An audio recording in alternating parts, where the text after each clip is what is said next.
morning. Hello, everyone. Thank you for joining us today as this is an extremely important event. First, I want to extend my gratitude to Lieutenant Governor Mathis for joining us today and Governor McKee for their support of this initiative. I am Pastor Howard Jenkins, Jr., President of the Rhode Island Ministers Alliance. Today, I am pleased to announce that the Rhode Island Ministers Alliance is joining with the State of Rhode Island, Alzheimer's Association, Butler Hospital, and Miriam to address Alzheimer's prevention. Alzheimer's is a national crisis that affects millions of families and loved ones across race and ethnicity.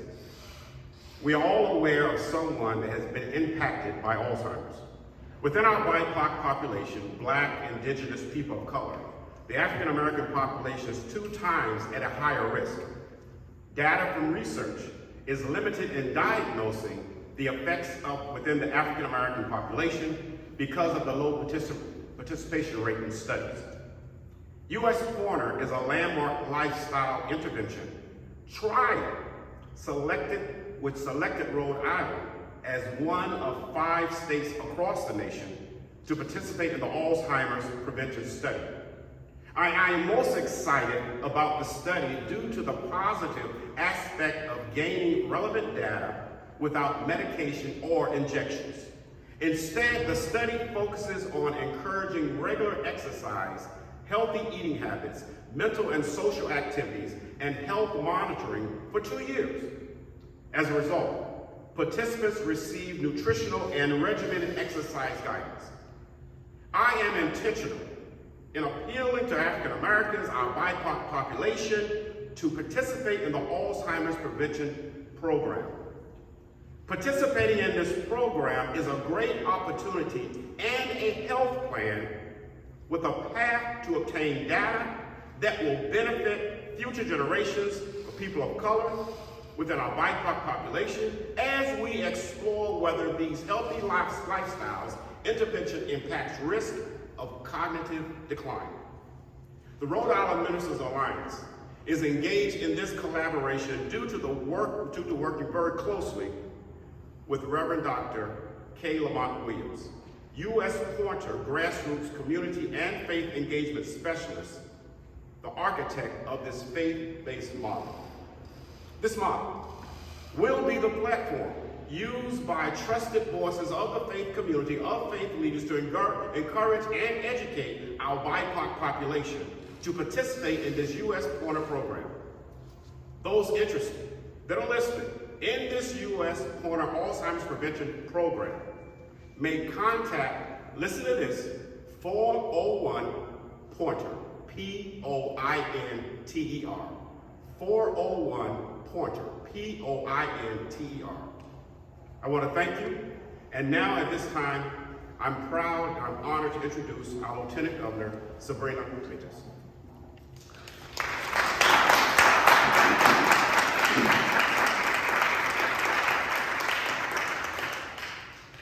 Good morning. Thank you so much, Pastor Jenkins, for the introduction and for giving us that overview about the importance of this program and how it's going to work. It's truly an honor for me to be here to welcome all of you to your house, the state of Rhode Island, the state's room, and also I'm welcoming you on behalf of Governor McKee, who really wanted to be here, but unfortunately had a commitment that he wasn't able to change. Representing him here with us, we are lucky to have Pastor Chris, who many of you know already, is the Deputy Chief of Staff for the Governor, and he's here with us also. It's truly a pleasure for me to be here as an Afro-Latina to talk to our communities of color about the importance of being part of the study. It's really challenging for our community to participate in any type of study based on historic issues that we have had that we all know about. And it's important to have the Minister Alliance here, who is a trusted voice for our community, being part of this conversation. Alzheimer's is affecting all of us, regardless of race or ethnicity. All of us get affected. In the communities of colors, we're not getting enough resources and information about how this is affecting us. On top of that, there's a lot of time that the caregivers in the communities of color are given to care for individuals with Alzheimer, but we don't have a way to quantify this, so to make sure that we're able to get the resources that we need. So I just want to say that this study is the beginning of a big possibilities to make sure that the message is getting to the communities of color, and also to make sure that we are actively participating in the decisions that are going to be making regarding the future of Alzheimer's and communities of color.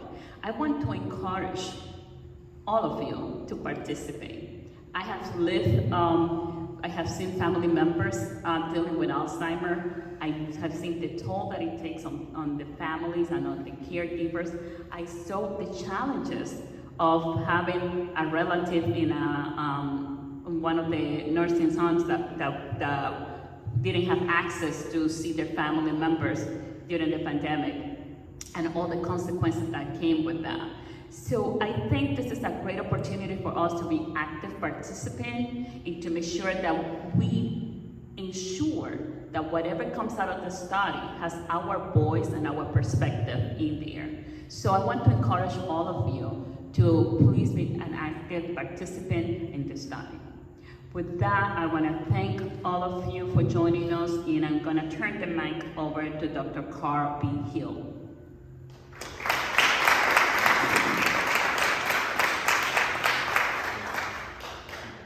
Hello, everyone. Good morning, and thanks, Lieutenant Governor Matos, for having us here in this wonderful building. This is so exciting. Thank you, Pastor Jenkins, for your leadership, and greetings, Rhode Island.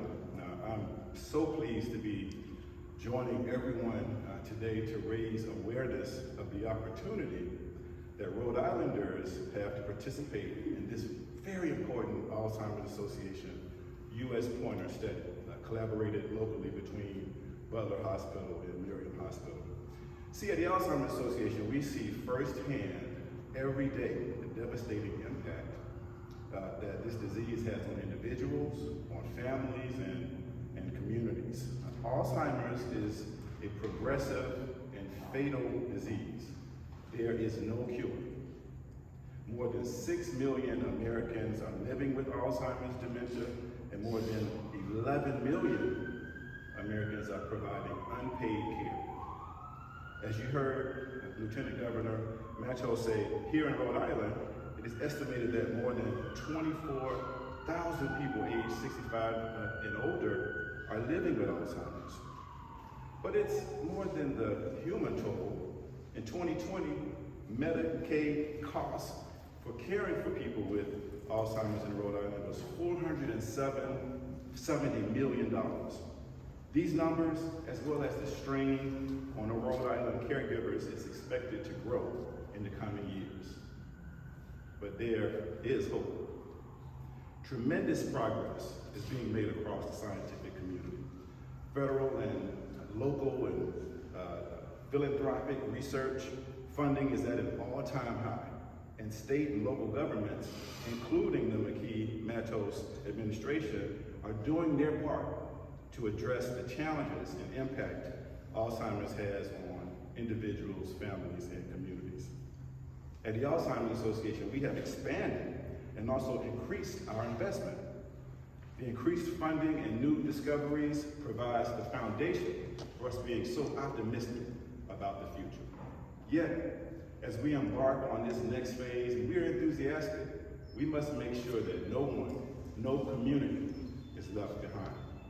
That's why we're here today in this beautiful room, gathered with members of you all, the community, to make sure that Rhode Islanders of every background, every neighborhood, community, race, ethnicity, socioeconomic status, especially communities disproportionately affected by dementia and memory loss, are aware and are invited and included to participate in this landmark clinical trial happening right here, the U.S. Pointer Study. So in a few minutes, you'll hear from the study team about how Rhode Islanders can sign up to participate. But before that, I want to again stress why it's important and why we gathered here today to make sure that this study is representative. Alzheimer's and other dementia are more likely to affect older Black and Hispanic Americans when compared to whites. That's the disparity. That's the opportunity. In fact, as you heard, Black Americans are twice as likely to develop Alzheimer's or another dementia, and Hispanic Americans are 1.5 times more likely to develop dementia. Despite these statistics, much of the dementia research to date has not included sufficient numbers of Black, Hispanic, Asian, and Native Americans to be representative of the U.S. population. What does that mean? The folks that are most likely to have the disease aren't being included in the research. This means that the research being conducted looking at biological causes or reducing risk or those valuable diagnostics and treatments may not be effective, relevant, or may not be safe for everyone who may one day develop Alzheimer's or another dementia. So, from my understanding, inclusion and participation is fundamental to addressing the disparities that we observe in Alzheimer's and other dementia. This is why we need your help. Together, we can pursue more health equity for Alzheimer's and dementia research and care. Really excited about this study and really excited about today. So to tell you more about the opportunity happening right here in Rhode Island, I'm going to bring up, in Providence, is Dr. K.L. Williams, Faith Engagement Director of U.S. Pointer. Dr. Williams.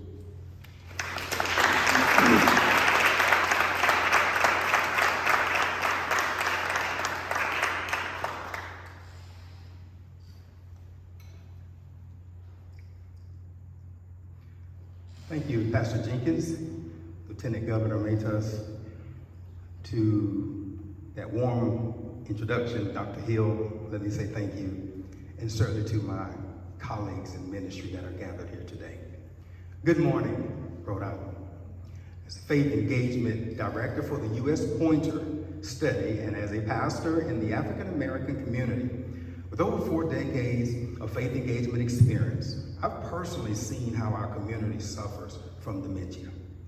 Working with faith-based organizations is a proven way to develop new strategies and resources to support our marginalized and disenfranchised communities. The faith engagement model provides new perspectives on the complex problems facing our BIPOC communities. Building relationships between our faith communities and research institutions can forge new alliances and open new avenues for achieving our goals. There are exponential benefits on having the faith community at the table and not on the table. For example, faith leaders have extensive networks of congregations, affiliates, and individuals. These networks constitute remarkable channels of communication, as well as human and financial support. Religion is often central to the social, cultural, and moral fabric of many communities. And then finally, long-term sustainable presence at the grassroots level. I want you to know today that this faith engagement model seeks to do a couple of things. To be very clear, first, to expand coverage of interventions, amplify advocacy, catalyze learning, develops trust and tolerance, and finally facilitates cross-sector engagement. As a conceptualizer of the faith engagement outreach model, I am happy today to announce the premiere of the faith engagement outreach model to our New England, Rhode Island community. The goal of this model is clear in a twofold manner. First of all, to leverage the community's trusted voices within the faith community of the Black, Indigenous people of color to directly increase Black, Indigenous people of color's participation and enrollment in the U.S. Pointer Study in the next 6 months, from its current status of 11% people of color, conversely aiming to get 30%. And then secondly, the goal is to raise educational awareness on Alzheimer's prevention in our BIPOC community. Currently, the study is disproportionately represented, as you've heard, by the Black Indigenous people of color. However, I have some great news today. By engaging the trusted voices in the faith community of the Black Indigenous people of color, we are expected to change the trajectory to trend upward in the next 6 months from its current position of 11% people of color enrollment to 30%. This means, Rhode Islanders, that we need 1,600 people across the state to pick the phone up and dial 401 pointer. And out of that 1,600, we expect to at least have 150 people selected for the program. Faith leaders can aid in this uptick in the Black Indigenous people of color's participation and enrollment by doing the following. First of all, becoming an advocate and a recruiter. Secondly, host U.S. Pointer town halls. Thirdly, to include healthy lifestyle changes in their sermons. And then fourth, to include U.S. Pointer brochures in their church bulletins.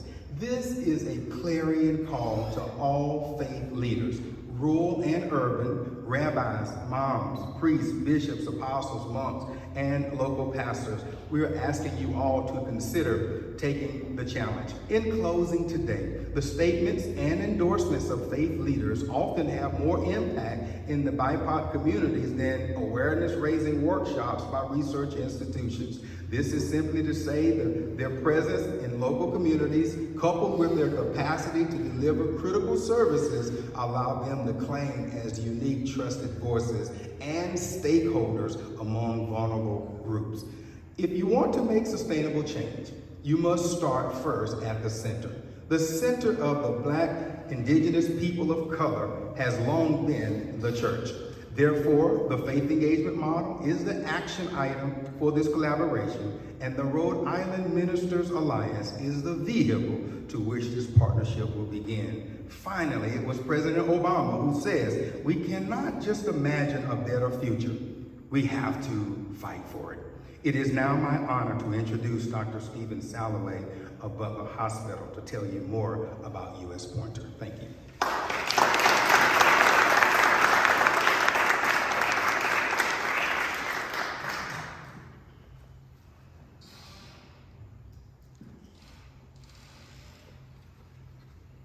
Thank you, Dr. Williams. We're so excited to be launching this faith-based initiative for the U.S. Pointer trial. Faith provides firmness in the belief that working together we can accomplish great things and that our work is God's work. Combining faith and science gives us powerful tools in the fight against Alzheimer's. I learned last night that Pastor Jenkins had a distinguished career building nuclear submarines before he entered the ministry. Thank you for your service, Pastor. Those skills plus your faith leadership put you in a strong position to move this initiative forward. I want to thank Dr. Williams and Pastor Jenkins for organizing today's press conference. We planned to launch U.S. Pointer Rhode Island from this room 18 months ago, but COVID got in the way. Thank you to former Governor Raimondo and Governor McKee for helping bring U.S. Pointer to Rhode Island. And thank you, Governor Matos, for hosting today's event and for Dr. Hill to coming today from Chicago. It's been an incredible partnership working closely with Rena Wing and her team at the Miriam Hospital and the Alzheimer's Associations of Rhode Island and Massachusetts to conduct U.S. Pointer Rhode Island and New England. We're all afraid of getting Alzheimer's. The good news is we have entered the era of Alzheimer's prevention. It turns out that 40% of the risk for Alzheimer's is modifiable, and there are steps we all can take to keep our brain healthy, and all of us need to do this. Keeping our heart healthy through exercise, diet, and control of other medical conditions keeps our brain healthy. People of color have a higher rate of dementia, and these communities need approaches to lower the chance of developing Alzheimer's. That's why we need people from all backgrounds to participate in an important prevention studies like US Pointer. US Pointer is a 2-year study for people ages 60 to 79. Getting involved is easy. Call 401-POINTER or email pointer@butler.org to learn more. Rhode Islanders are making a difference in the fight against Alzheimer's, and we look forward to working with Pastor Jenkins, Dr. Williams, other faith leaders. I'm glad you mentioned rabbis. I'll talk to you about that afterwards. To make this faith-based initiative a resounding success. It's now my pleasure to introduce Dr. Rena Wing, a world-renowned expert in lifestyle interventions. Dr. Wing is the director of the Weight Control and Diabetes Research Center at the Miriam Hospital, and she's the principal investigator of the intervention team for US Pointer, Rhode Island. Rena.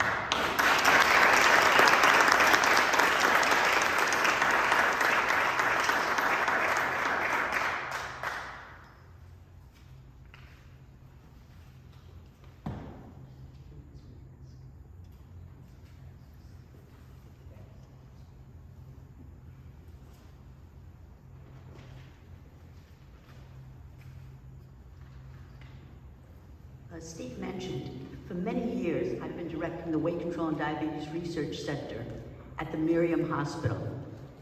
And we've been studying lifestyle interventions that we were hoping would help prevent diabetes and prevent heart disease, and finding them quite successful. Now though, together with Dr. Salloway and his colleagues at Butler Hospital, we're turning our efforts to the question of Alzheimer's disease. Can lifestyle interventions, such as increasing physical activity, eating a healthier diet, actually help to prevent Alzheimer's disease? There's some very exciting data that came out recently from Finland, a study called FINGER.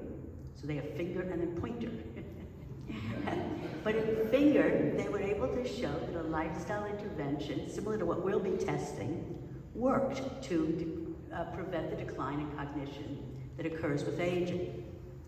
Now, if you think about the population of Finland, it's very, very different from the population of the United States. So we have a challenge. We need to find out whether people in the United States are able to make those behavior changes, increase their exercise, improve their diet, and if so, whether those changes will really help to prevent Alzheimer's here as it did in Finland. To do that though, we need to really have a United States population that's representative of the United States population. We need to have a study population that's representative of the whole population. And that means, as everybody has said so far today, that we need more people of color in our study, more people from the BIPOC community. So I just want to spend a few minutes summarizing what Pointer study is. So US Pointer is a study funded by the Alzheimer's associations, so we're very thankful to them for their funding. And we'll examine whether lifestyle interventions, including eating healthy, physical activity, cognitive exercises, social exercises, can help prevent the decline in cognition that we know occurs with aging, and eventually hope it will prevent the development of Alzheimer's. We're currently recruiting adults aged 60 to 79 here in Rhode Island. And we want individuals who do not currently exercise regularly, because then they'll have room to improve their physical activity and hopefully improve their cognitive health. So one of the important things to realize about this study is there are no pills and no medications involved. Moreover, there are no fees or costs for participation, and participants don't have to even have medical insurance to be in the trial. Participants are actually compensated for their time in the study. Now, if a person is interested in being in the study, they'll be screened to see if they meet the eligibility criteria, and then they will be randomly assigned, which means assigned by chance, to one of two approaches to helping them change their lifestyle. One approach is called self-guided. And in that approach, the individual is more on their own to develop what they think will be their most effective ways to help change their eating and exercise.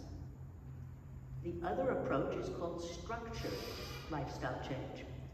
And in that approach, a team of interventionists, so experts in the field, who work more directly with those participants and prescribe ways to change diet and exercise. So one's more self-guided, one's more structured, but we hope both will help people to achieve better brain health. We think both can help because both involve expert support from these leaders of the groups, and they both involve group support from others in the program. So you're getting both an expert and a colleague to work with you throughout the 2 years of the trial. We believe that this is a very important study. We're very excited to be here today to launch this whole initiative with the BIPOC community to really be able to study those people most affected by this disease. So please join us in encouraging all of your church memberships, your friends, family, etc., to join this important trial. Thank you.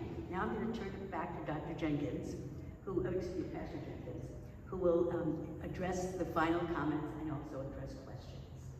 Thank you.